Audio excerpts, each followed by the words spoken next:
Olá, pessoal. Sejam muito bem-vindos à nossa aula de controle químico de plantas invasoras. Hoje nós vamos conversar sobre mecanismo de ação dos herbicidas. Mecanismo de ação. Por que é importante conhecer o mecanismo de ação dos herbicidas? Então é muito importante para receitar herbicidas sem repetir mecanismo de ação. Ou seja, fazer rotação de herbicidas. Isso é importante para a gente minimizar o desenvolvimento de plantas daninhas resistentes a herbicidas e também conhecendo os mecanismos de ação, a gente pode fazer o quê? O controle de plantas daninhas conforme o mecanismo de ação. Tá? Então é muito importante conhecer o mecanismo de ação dos herbicidas, principalmente para fazer o quê? A rotação de herbicidas, ou seja, não adianta a gente mudar o herbicida, certo? Se ele tem o quê? O mesmo mecanismo de ação. Por quê? Porque vão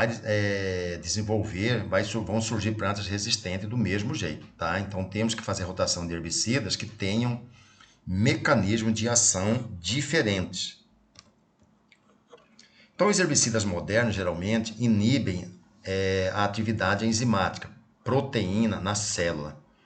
Ou seja, eles encadeiam uma série de eventos que matam ou inibem o desenvolvimento da célula e do organismo. Então, pessoal, aqui só para vocês terem uma ideia aqui, tá? Se aí, de repente, vocês estão com isso aqui mais fresquinho na cabeça do que eu, né? Tá? É um resumo aqui do mapa metabólico, né? Depois vocês deem uma olhada nele aí, dê uma revisada, de repente, lá na bioquímica lá, tá? Então, isso aqui é muito importante, ok? Então, conceitos. O que é mecanismo de ação? Então, segundo Vidal, né, mecanismo de ação é o primeiro processo bioquímico ou biofísico no interior celular a ser inibido pela atividade herbicida. Então, ou seja, pode ser suficiente para matar as plantas sensíveis, porém, normalmente, diversas outras reações químicas ou processos são necessários para matar a planta. Então, o mecanismo de ação, segundo Vidal, primeiro processo bioquímico ou biofísico. Segundo Delber, mecanismo de ação é a absorção, translocação e o efeito do herbicida no local em que pode atuar especificamente, tá? Então, ou seja, absorção, translocação e local de ação, ou seja, onde esse herbicida vai agir, né? vai inibir alguma atividade, tá? Alguma atividade metabólica, alguma atividade enzimática para exercer o que? O seu efeito fitotóxico e controlar aquela determinada planta daninha para a qual ele é planta daninha ou plantas daninhas, né, para as quais ele é recomendado. Modo de ação. Então, nós temos mecanismo de ação, temos modo de ação. Modo de ação é uma série de respostas fisiológicas, desde o contato do herbicida com a planta até o seu efeito final, que na maioria dos casos é a morte da planta, tá? Então, mecanismo de ação, vimos ali para trás, algum autor fala que é o quê? É o primeiro contato do herbicida com a planta até chegar no seu local de ação, tá? Modo de ação já seria o quê?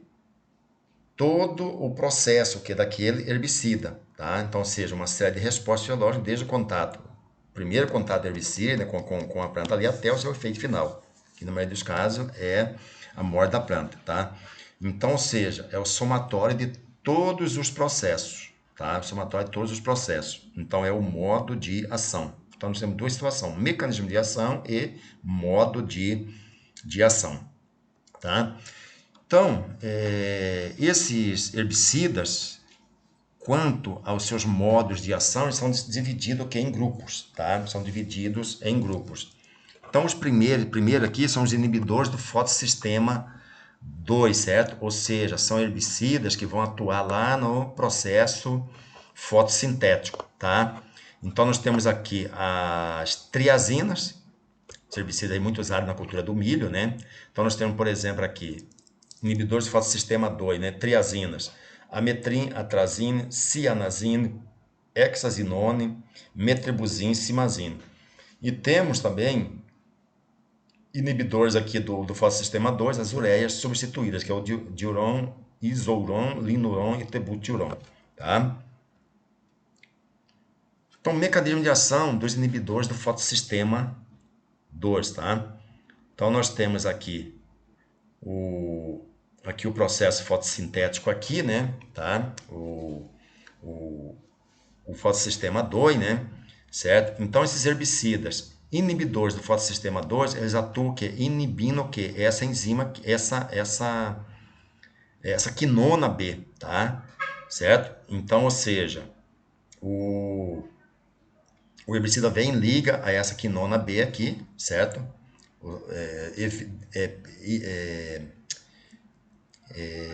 Interrompendo o transporte dos elétrons, né? Dos elétrons, consequentemente, não há formação do citocromo, certo? Não há formação do citocromo, certo?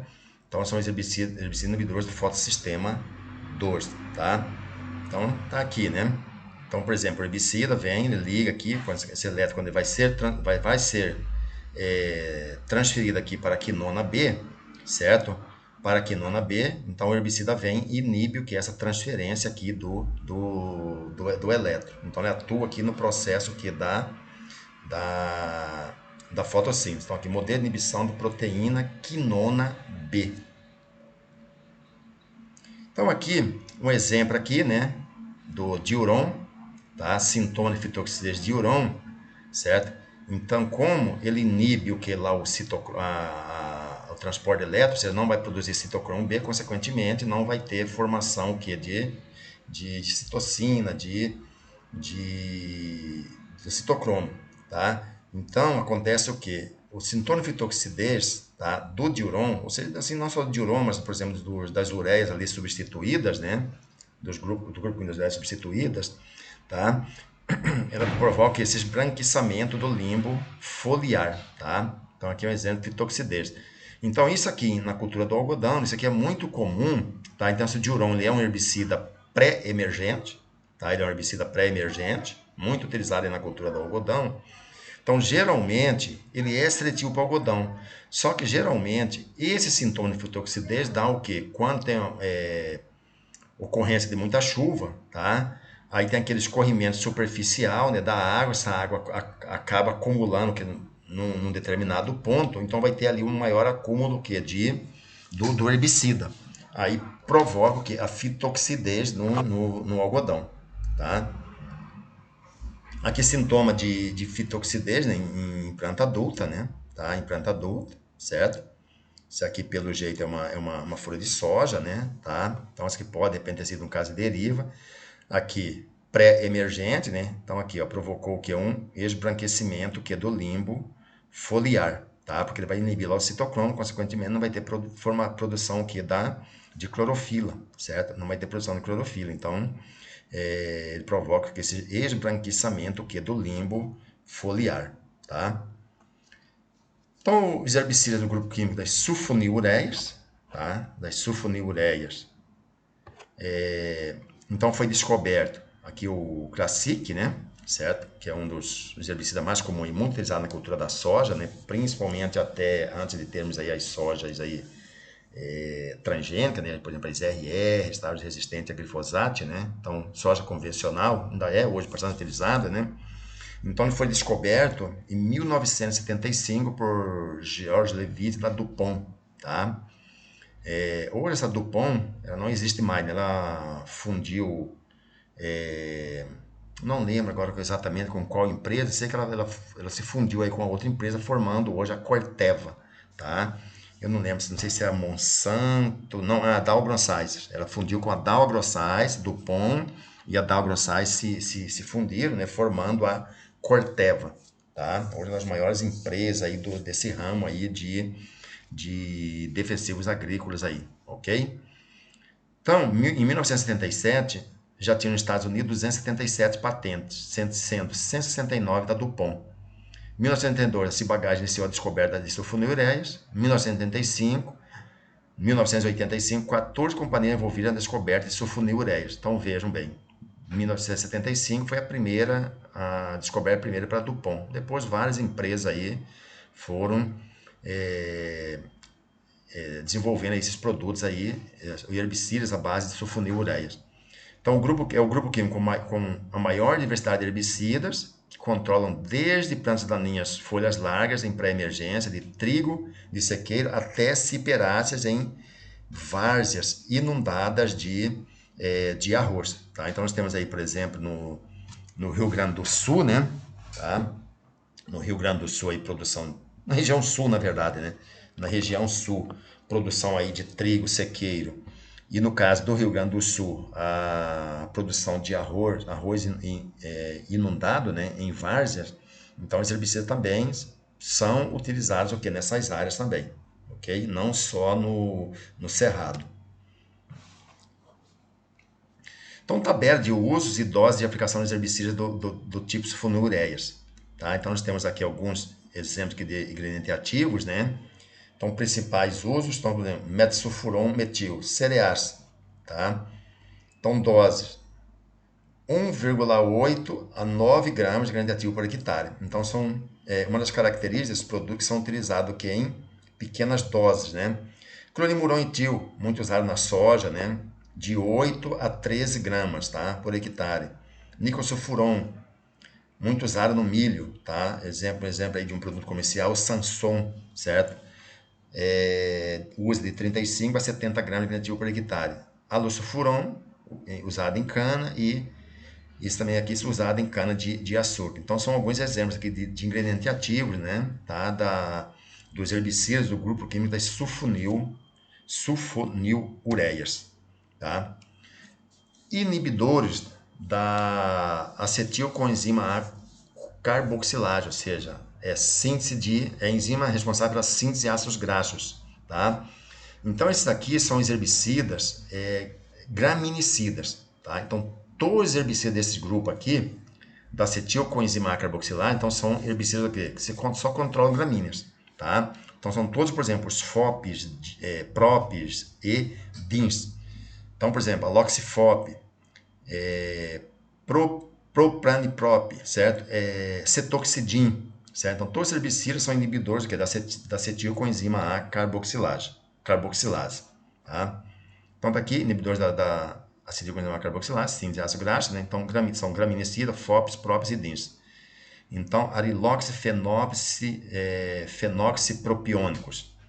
O fenoxaprop P-etil, fluazifop butil, ciclohexanodiona, cetoxidin e cletodin. Tá? Então são os exemplos aí de herbicidas mais comuns, tá? Dos inibidores aí da acetilcoenzima A carboxilase. Então nós temos aqui, por exemplo, os graminicidas, né? Então esses herbicidas que a gente já falou aí. Então nós temos aqui a acetilcoenzima A, né?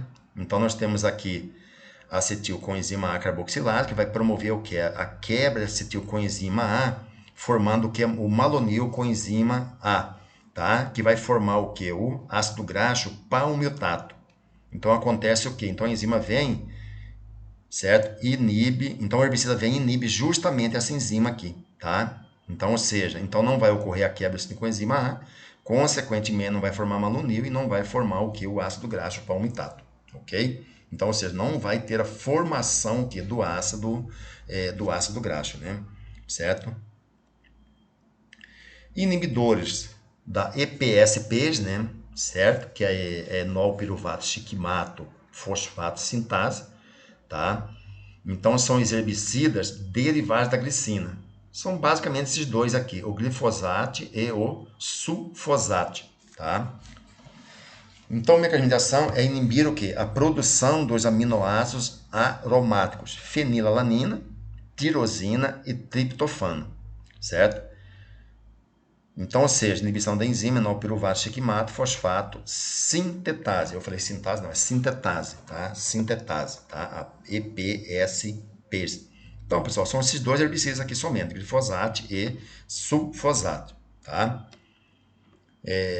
Então, segundo Cruz et al., aproximadamente 35% da massa verde de plantas é representada por derivados da via do estigmado e 20% do carbono fixado pela fotossíntese segue por essa rota metabólica. Então vejam bem, uma rota metabólica muito importante, né?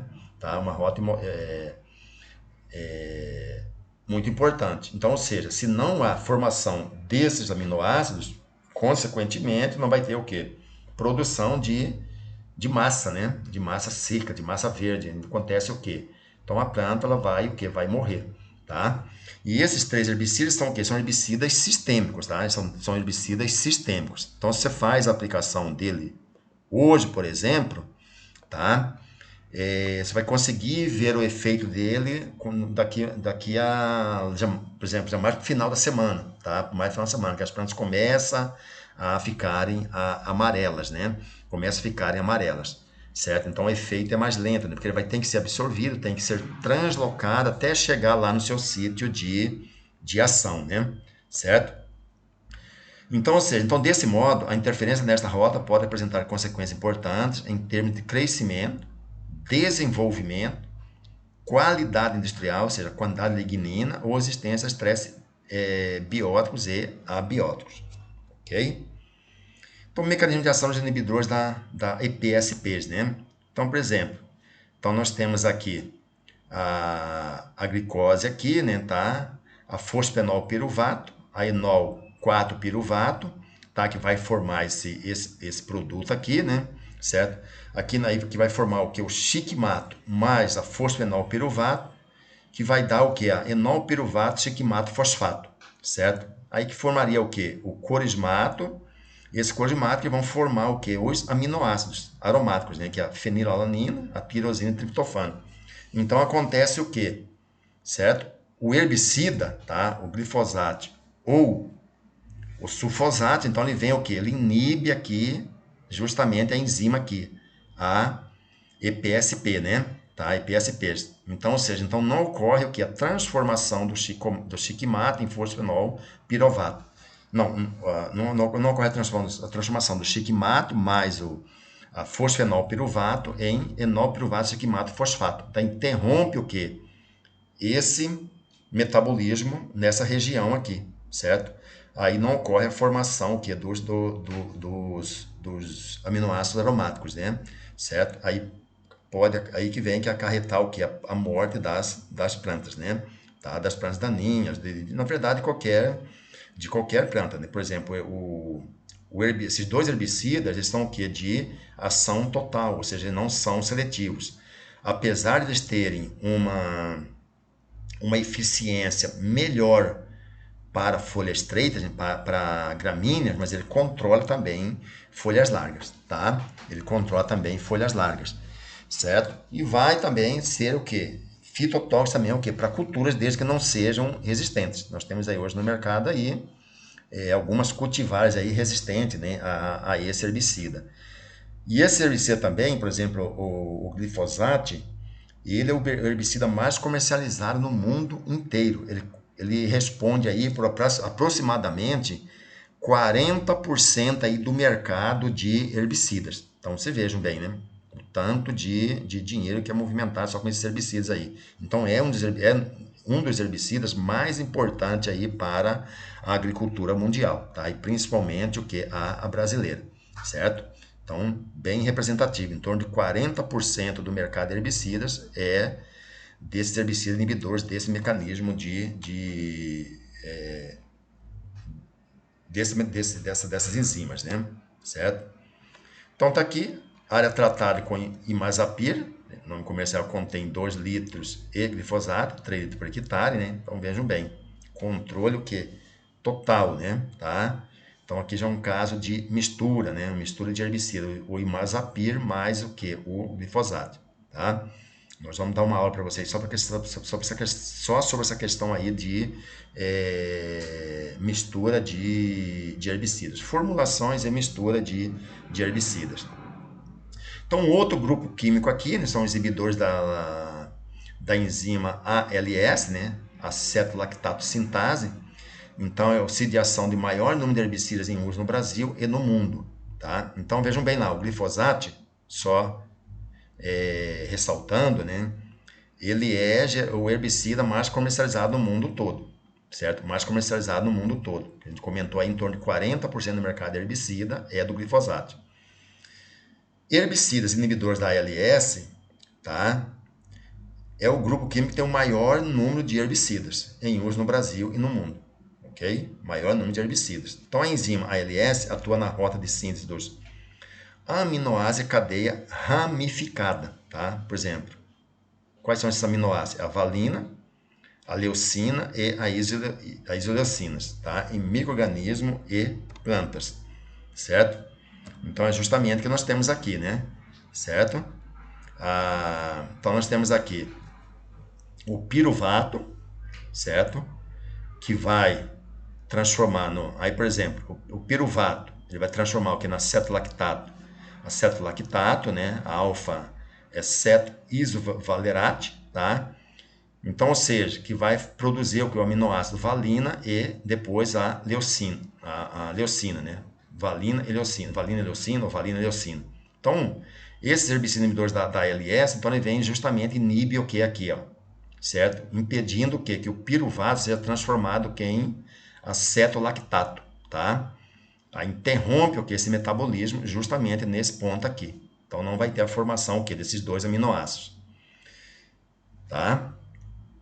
Certo? Ou justamente aqui, não? Então você tem a treonina, que é acetobutirato, tá? Aí vem aqui entre o acetobutirato e o acetohidroxibutirato é incorporado aqui o piruvato, tá? Que é o piruvato, certo? Então essa enzima também vem aqui, a acetolactato sintase, né? Ou seja, a ALS, ela promove essa quebra aqui, formando esse composto aqui, que vai formar o que? A isoleucina, tá? Vai formar a isoleucina, certo? Então o herbicida vem e inibe aqui essa transformação aqui, consequentemente não há formação que da isoleucina, tá? Isso é muito importante. Após uma determinada quantidade de isoleucina produzida, tá? Tem também aqui o que? Um feedback de regulação. Então, ou seja, um feedback de regulação. Então, ou seja, vem aqui em cima, inibe o que? A produção aqui da treonina. Inibir a produção da treonina, interrompe aqui o processo, certo? Para não ter o que? Uma produção de aminoácidos desordenado, né? Ok? Então, nós temos aqui o imazetapir, né? Por exemplo, sintoma aí de imazetapir em soja, sorgo, né? Ou seja, plantio da soja, fez o plantio da soja, papá, colheu a soja, depois semeou o sorgo, ainda teve o quê? O efeito fitotóxico do imazetapir na cultura do sorgo, ou seja, tinha residual no solo ainda, né? Tinha residual no solo. Os herbicidas desse grupo que chamam das imidazolinonas, né? Tá? Imidazolinonas, que são os herbicidas inibidores da enzima ALS, tá? Então, geralmente, eles têm um efeito residual no solo um pouco prolongado, tá? Dependendo das condições ambientais, se a temperatura, umidade, ele pode ter um efeito residual de até 120 dias no solo, tá? Então, aqui, imazaquim, né? Sintoma de fitoxidez, milho após a soja, né? Então, imazaquim, outro herbicida do grupo químico das imidazolinonas, né? Tá? Certo? Destruidores de membrana, então outro grupo aqui de mecanismo de ação, né? Então, que são, são os formadores o quê? De radicais inibidores do fotossistema 1, tá? Então, por exemplo, então são os herbicidas, os bipiridinos, que é o quê? Diquat e o paraquat, tá? São os dois herbicidas aí, tá? Inibidores do fotossistema 1. Então, são dois herbicidas o quê? De contato, tá? Paraquat, o mais comum aí é o gramoxone, né? Gramoxone 200, certo? E o diquat, tá? E diquat. E nós temos, por exemplo, o herbicida comercial Gramocil, que ele é o que? É diquat mais o que? Diuron. Então, na formulação, eles colocam uma pequena quantidade do que? Do diuron, certo? Então, um exemplo aqui de destruidores de membrana. Então, peroxidação dos lipídios. Então, os difenil éteres. Então, fumesafen, lactofen, tá? Fluoroglicofen, oxifluorfen, oxidazioles, oxidazion e oxadiargil, as triazilinonas, sulfentrazone e fosforilação oxidativa, os arsenicatos MS-MA. Tá? Então, mecanismo de ação dos herbicidas, mecanismo de ação dos destruidores de membrana. Então, nós temos aqui o eletro, né, produzido na planta em diversos processos bioquímicos, né, principalmente lá na fotossíntese, certo? Então, ou seja, acontece o quê? Esses herbicidas, eles pegam esse eletro aqui, desviam o eletro de suas funções normais, então vai formar o quê? É o oxigênio, né? Um radical livre, OH- ou peróxido de peróxido de hidrogênio, né? Então, na verdade, esses radicais aqui que são o quê? Os destruidores da membrana fosfolipídica. Destruindo a membrana, né, celular, né? Então, causa que a morte da célula através do extravasamento do sulco celular. Ou seja, causa uma dessecação, certo? Causa uma dessecação. E uma característica desses herbicidas também é que eles têm o quê? Uma ação rápida, né? Como são produtos de contato, por exemplo, você faz uma aplicação deles no período da manhã, se você voltar na área no final da tarde, tá? As plantas já estão todas secas, então tem um efeito rápido, tá? Um seco rápido. Então, por isso, geralmente esses produtos têm até cheiro de mato podre, né? Tem cheiro de mato podre. Por quê? Porque tem um efeito muito rápido. São produtos também o quê? De contato, certo? Então, realmente, o que vai destruir a membrana são o quê? São esses radicais livres, né? Que são formados, tá? Pelos herbicidas através do desvio que é dos elétrons, certo? Dos elétrons. Consequentemente, esses radicais vão destruir o que é a membrana celular, tá? Provocando o extravasamento do suco celular. Consequentemente, a morte da célula, tá? Então, tem aqui, né, formadores de radicais de 4 e para 4, inibidores do fotossistema 1. Então, nós vemos lá os inibidores do fotossistema 2, certo? Vimos lá primeiro lá, os inibidores do fotossistema 2, que inibe aqui a transferência aqui do elétron para a quinona B, né? Tá? O inibidores do fotossistema 1, né? Tá? Do fotossistema 1 de 4 e para 4, então atua justamente aqui, ó, inibindo o que? Esse processo aqui, ok? Então não vai ter formação que de energia, né? De ATP, beleza? Consequentemente, que é destruição aí da membrana celular. Peroxidação dos lipídios, tá? Ou seja, inibidores de protóxido, né? Então nós temos aqui os lactofen, fumesafen, certo? Então esses BC aqui, terminados aqui em fen, né? É o oxidadiazon, oxadiargil e sulfentrazone, certo? Então nós temos aqui a glutamato, que vai formar o aminoácido alanina, certo? O protóxido 9, então nós temos aqui o protóxido, protoporfirina, clorofila. Então, esses herbicidas inibidores de protóxido, ele vai inibir justamente o que? Certo? Inibe aqui a protóxido, certo? Ocorrendo o que? A formação também aqui é o que? Formação o que? Aqui do O2, um oxigênio, um radical aqui livre, né? Tá? Que vai provocar também o que? A peroxidação dos lipídios, tá? Consequentemente, o que? Destruição da membrana também. Destruição da membrana, tá? Destruição das membranas, extravasamento do suco celular, consequentemente, a morte da célula. Inibidor da fosforilação oxidativa, respiração, né? Então, MSMA, tá? Produto muito perigoso, tá? Tarja vermelha, extremamente tóxico, certo?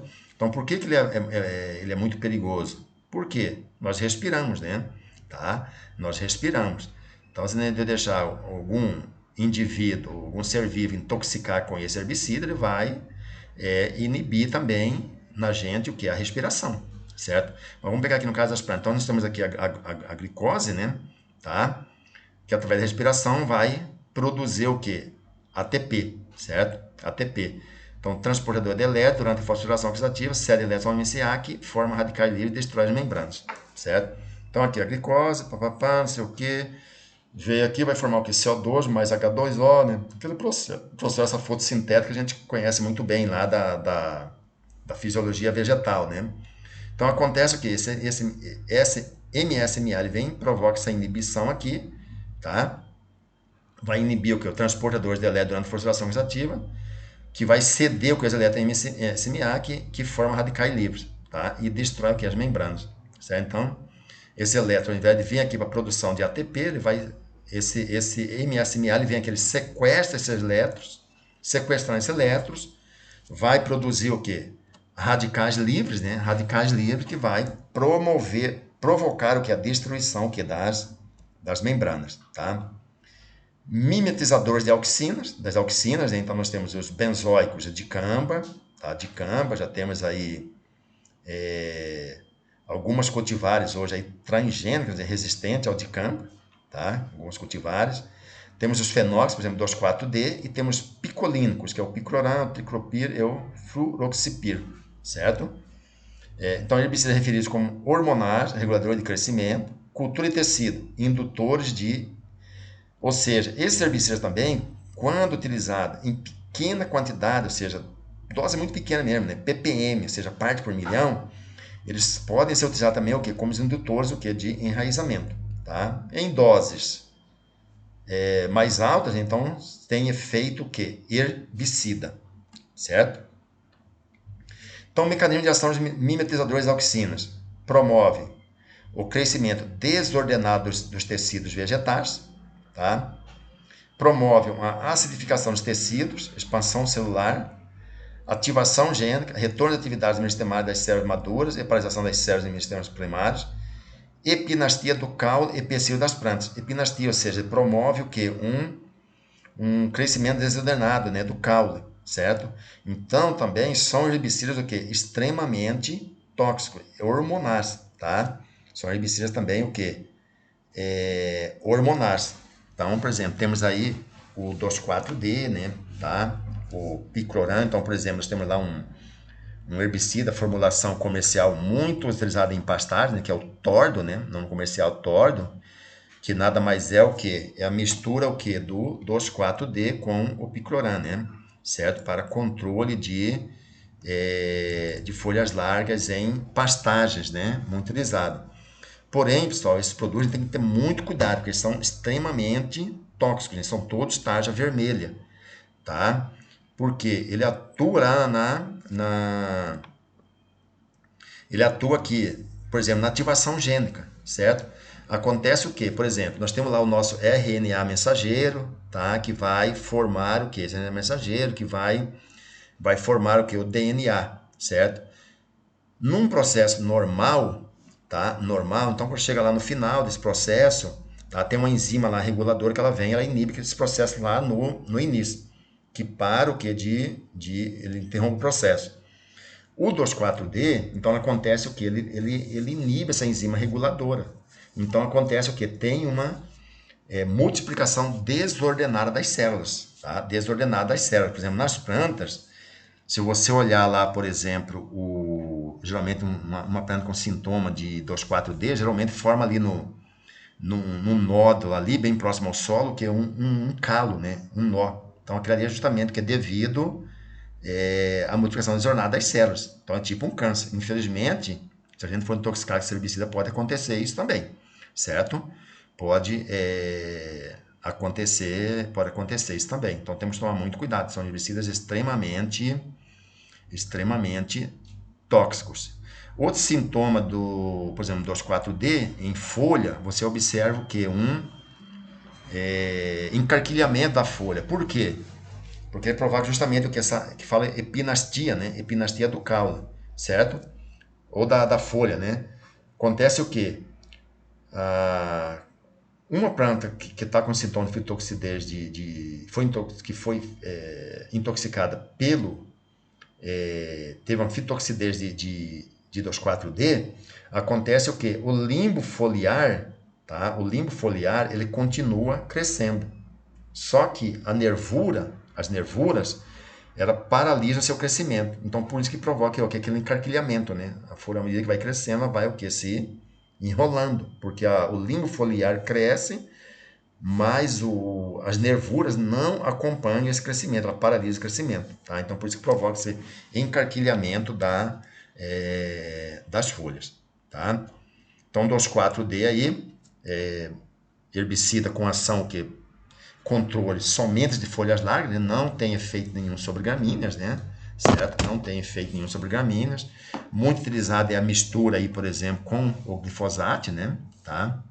Quando você tem, por exemplo, na área, principalmente aí numa dessecação, você tem numa área ali gramíneas e presença de muitas folhas largas, então faz-se a mistura o quê? Do 2,4-D, tá? Do 2,4-D mais o glifosato para fazer o que? A dessecação, tá? Para fazer a dessecação. Então, seleção de biotas resistentes de plantas daninhas, tá? Então, ou seja, foi o primeiro herbicida orgânico comercializado. Apenas 6 espécies desenvolveram resistência até o momento, tá?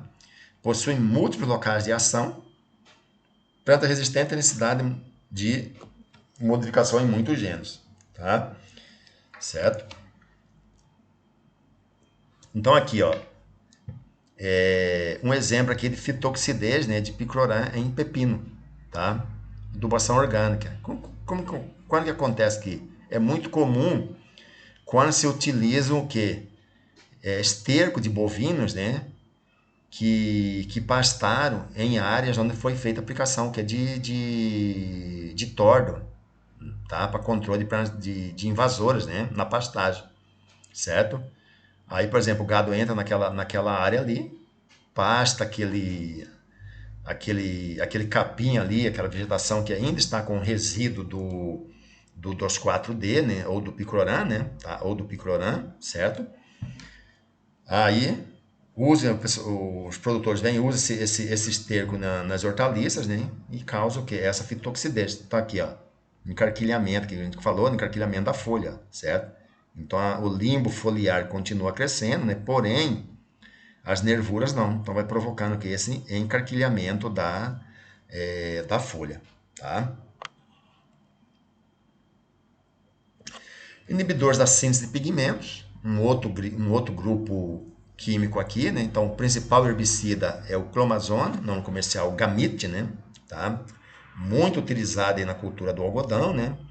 Então, plantas susceptíveis envolvem albinismo, tá? Albinismo, ou seja, que a gente já mostrou, né? Que alguns exemplos atrás aí também, né? É muito parecido com o sintoma das sulfonilureias, das ureias substituídas, né? Certo? Então, provoca que é uma fotooxidação da clorofila em formação, tá? Então, a inibição que é dos carotenos, que protege a clorofila da fotooxidação, certo? Então, os carotenoides ele têm a função que é de proteger o que é a clorofila da fotooxidação. Então, esse herbicida ele inibe justamente o que é a síntese carotenoide, tá? A síntese carotenoide. Consequentemente, acontece o quê? A clorofila vai ficar o quê? Desprotegida, tá? Ficando desprotegida, ela sofre o que? A fotooxidação, certo? Então, justamente isso aqui, ó. Então, nós temos aqui a acetil coenzima A, temos esse herbicida, esse aqui, então a IPP isomerase, que é a enzima, né? Então, o cromazone vem e inibe justamente o que? Essa enzima aqui, né? Tá? Ela inibe essa enzima aqui, bem nesse ponto aqui, certo? Então, não vai ter a produção o quê? Desses compostos aqui, fitoeno, fitoefluorofeno, zeta-caroteno, licopeno, tá? E por último aqui nós teríamos o que? O caroteno, tá? Ou carotenoides, né? Tá? Então, não produzindo carotenoide aqui, a enzima a clorofila vai ficar desprotegida, vai sofrer o quê? Fotooxidação, tá? Então, herbicida aqui mais comum, comercial e mais comum, o gamit, tá? O gamit, beleza? Então, aqui um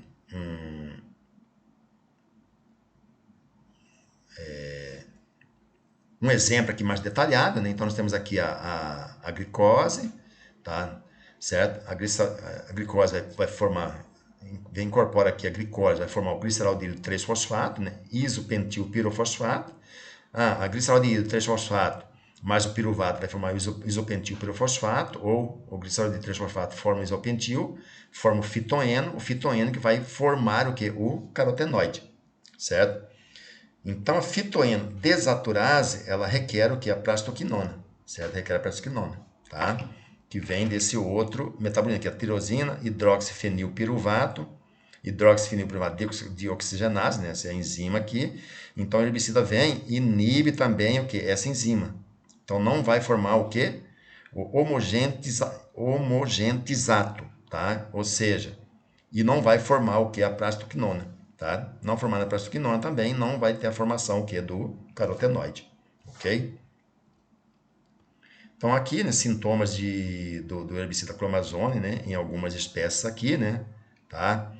Então, esse aqui provavelmente é sintoma dele em algodão, né? Tá? Algodão, certo? Aqui o sintoma é em uma gramínea, tá? E aqui o sintoma aqui, uma outra planta aqui que eu não consigo identificar qual é, certo? Mas provoca o quê? Então, justamente isso, esse albinismo, tá? Esse albinismo da folha, certo? Esse albinismo da folha, justamente por isso, né? Porque ele vai inibir a formação de carotenoide. Não tendo carotenoide, tá? A clorofila sofre o quê? Fotooxidação, certo? Com o tempo ele causa o quê? A morte da planta, né? Certo? Aqui um outro exemplo, né? Certo? Então, isso aqui é até melhor para a gente ver, porque é um exemplo aqui da fitoxidase do clomazone em mamona. Então, aqui, albinismo, né?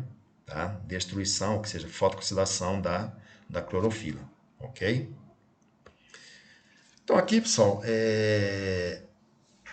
não vamos ler todos esses aqui, mas, por exemplo, os exemplos aqui, então, todos esses aqui são herbicidas sistêmicos, né? Tá? Herbicidas sistêmicos. Então, por exemplo, inibidores de acetilcoenzima A carboxilase. Então, nós temos aqui vários exemplos, né? Então, são todos os herbicidas aqui. Então, nós temos aqui o nome comercial, tá? Então, aqui seria o quê? O ingrediente ativo, né? Por exemplo, o butroxidin, comercial Falcon, cletodin Select, certo? Então, são todos herbicidas inibidores do quê? Da acetilcoenzima A carboxilase.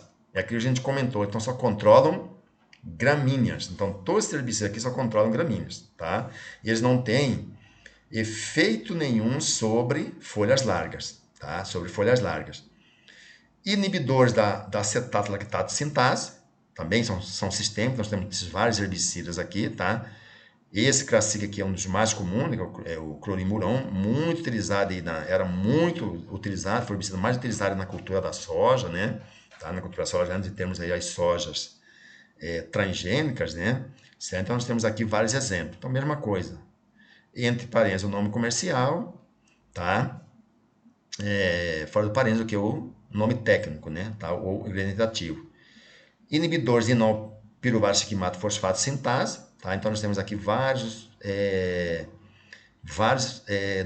produtos comerciais. Então, o glifosato, nós temos aqui vários. Roundup, Aglisato, tá? Direct.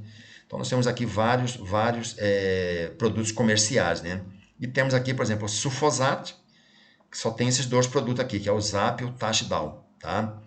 Mimetizadores de auxina, tá? Também são sistêmicos, né? Também são sistêmicos. Então, nós temos aqui o Dicamba, Banvel, 2,4-D, Capri, Deferon, certo?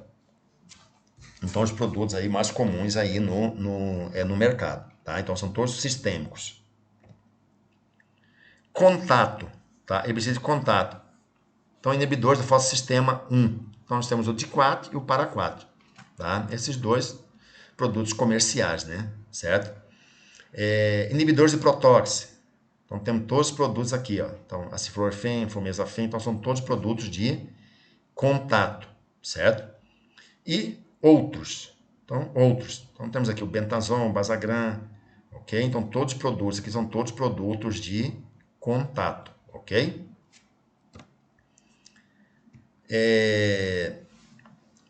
Temos aqui também alguns produtos que são chamados de móveis e imóveis. Móveis e imóveis. Alguns autores chamam os móveis de sistêmico também. Tá? Então, você vai do autor. E alguns autores chamam de contato, que é de imóveis, certo? Inibidores de fotossistema 2. Então, temos todos esses produtos aqui. Inibidores de caroteno. Temos três produtos, tá? Esses três produtos. inibidores da parte aérea, certo? Temos esses produtos aqui, inibidores da polimerização da tubulina, esses produtos, ok? Então, são os móveis e esses aqui são os imóveis. Então, o herbicida da tabela foi dividido em 10 grupos, certo? Em 10 grupos. Então, ou seja, folhagem, que são os aposimprásticos, tá? A gente já viu isso lá quando a gente falou sobre absorção e translocação de herbicida nas plantas, né? Certo? Então, os aposimprásticos são aqueles que transloca tanto pelo xilema quanto pelo floema, né?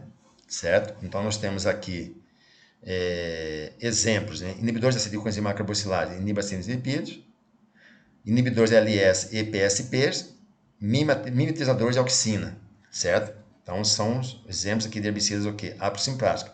E são herbicidas o quê? Aplicados na folha, tá? Herbicidas aplicados em pós-emergência. Folhagem, imóveis, inibidores de fotossistema 1 e protóxicos. Então, herbicida de contato causa destruição das membranas das células atingidas. Tá? Solo, tá? Apoplásticos. Então, certo? Então, nós vimos lá, também quando falamos de absorção e translocação de herbicidas, tá? Que os herbicidas apoplásticos são aqueles que são transportados o quê? Translocados o quê? Via xilema. Ou seja, geralmente o quê? Eles translocam em sentido ascendente, né? Ou seja, de baixo para cima. Então, eles são absorvidos, translocam ali junto com a seiva bruta, né? Chegando nas folhas, lá no ápice da planta, acontece o quê?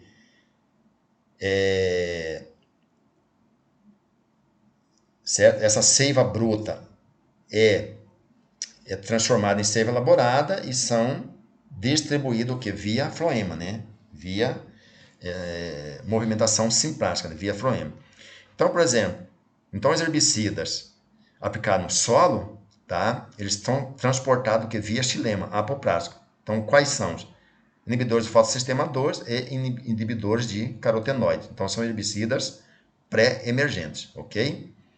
Então, são herbicidas que interferem na fotossíntese, certo?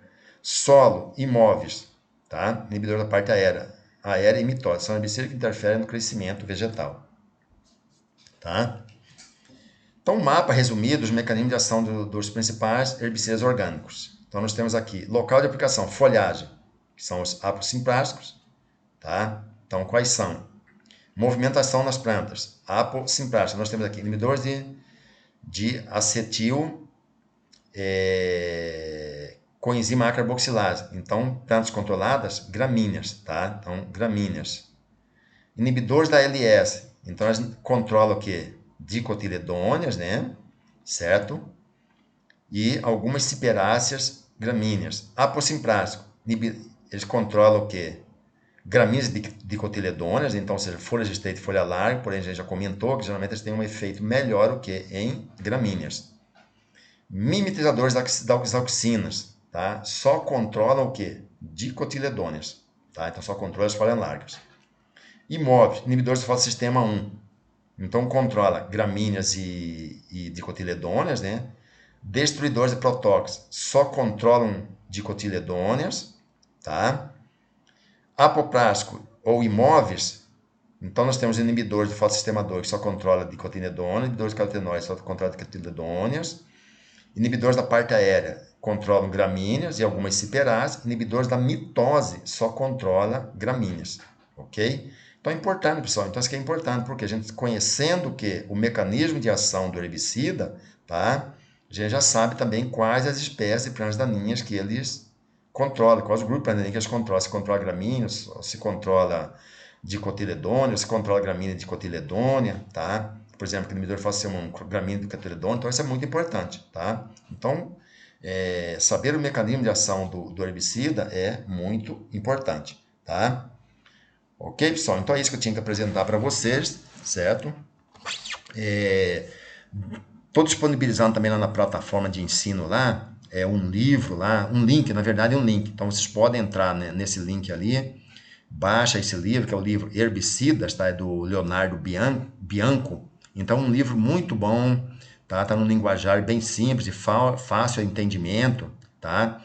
Então ele traz lá um texto muito bom sobre absorção e translocação de herbicidas e traz também lá um texto também muito bom sobre mecanismo de ação de herbicida. Então baixe ele, dá uma lida, né? Tá? E qualquer coisa nós estamos à disposição, ok?